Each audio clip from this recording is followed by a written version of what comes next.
அனைவருக்கும் இனிய காலை வணக்கம். ஓம் முருகா போற்றி, கந்தா போற்றி, கடம்பா போற்றி, கதிர்வேலா போற்றி போற்றி.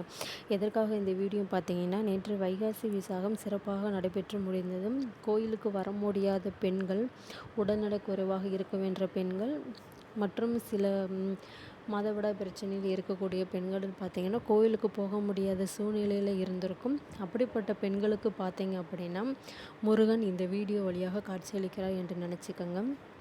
நேற்று வைகாசி விசாகம் அப்போ முருகன் பாதத்தில் விபூதி அபிஷேகம் பண்ணும்போது எல்லாருக்கும் கொடுத்தாங்க. அதை நான் இப்போ உங்களுக்கு எடுத்து நான் உங்களுக்கு காட்டுறேன். இதன் மூலயமா முருகன் உங்களுக்கு காட்சியளிக்கிறார் என்று மனசார நினச்சி ஓம் முருகா என்று 3 தடவை சொல்லி மனசார முருகனை நினச்சி வேண்டுங்க. வேல்மாற படிங்க. கர்ம வினை கண்டிப்பாக நீங்கும். ஓம் முருகா போற்றி, கந்தா போற்றி, கடம்பா போற்றி, கதிர்வேலா போற்றி போற்றி.